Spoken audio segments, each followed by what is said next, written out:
What is going on, guys? Welcome back to another video. Today I kind of just wanted to rant kind of about what's been going on with the Philadelphia Eagles, my favorite team. You guys know that. Just kind of as a whole with the offensive coordinator situation.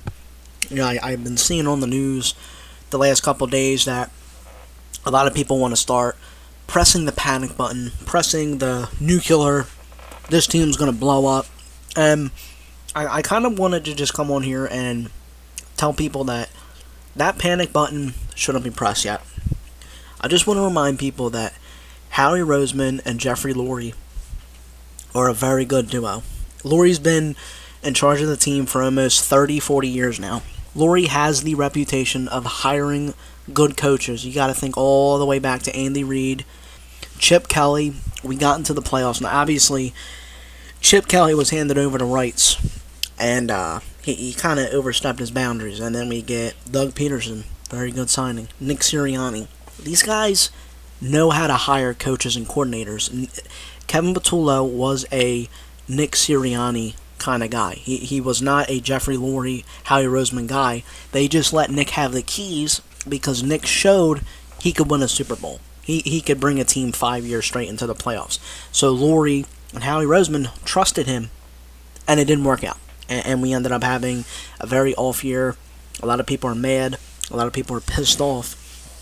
And I think a lot of reasons why these coordinators do not want to be a part of the Philadelphia Eagles is because they're going to be so micromanaged more than the head coach. And if I'm a coordinator, right, I know what kind of fan base the Eagles are. We're a very ruthless, aggressive fan base when it comes to our teams because we are that passionate. If you're not a Philly fan, you just will not understand.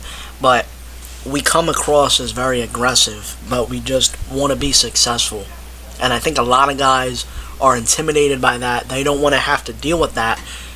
I was pitching that Brian Daboll should be our offensive coordinator, and about a week ago he said he didn't want the job. And you want to know why he didn't want the job? He knows that if he goes on the Titans and they explode and they don't do good, it's not going to be put on him. The Titans, the record, they've won 7 games in 2 years. He's not going to be heavily scrutinized like if he came to the Eagles and the Eagles have another off year. Brian Daboll, what are you doing? You don't know what you're doing. You suck. You get what I'm saying? Like, he's not going to be put under a microscope versus when he goes to an already bad team like the Titans.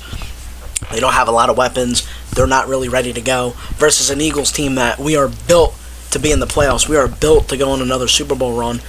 He's just not going to be heavily criticized as if he comes on the Eagles. So all these guys don't want to deal with that. They'd rather go to a much lesser team that doesn't have a lot of talent, kind of mold the team that they want to do. They don't want to come to a team that's already pre-molded and ready to go with A.J. Brown in the mix, Nick Sirianni, their attitudes. You know, it's very intimidating just as a human being to have to step into a team that their fan base is already pissed off that they had an off year. We wanted to go back-to-back. We don't get to do that. The Seahawks and Patriots get to go into the Super Bowl that we rightfully believe that we should be in right now. So that's why most of these guys do not want a coordinator position in Philly. And to be honest with you, I really don't blame them. But I do believe in the next upcoming days that, you know, after the Super Bowl, we're going to have a coordinator. Everything's going to be fine. I keep telling people that. Everything is going to be just fine. You see the talent on this offense. You see some of these leaders. This team is such built for success. We just need somebody in there that knows what the hell they're doing. Kevin Patullo had no idea what he was doing. It's like a homeless person trying to drive a Lamborghini.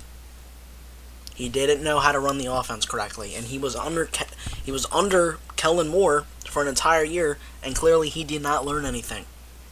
He was very much inexperienced. He did not know what he was doing. Versus a guy like Kellen Moore that's been in the league for 10 years. Like, come on. The night and day difference, it was a complete night and day difference. And we knew this from week 1 when we played the Cowboys, how atrocious that offense looked.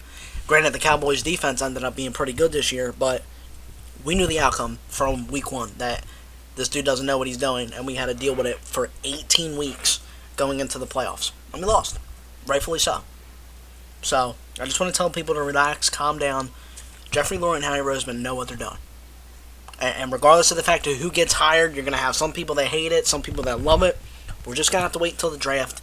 Can't wait to cover the draft. I can't wait to talk about the draft. going to preseason. We're going to be just fine. But, as always, let me know what you guys think down in the comments.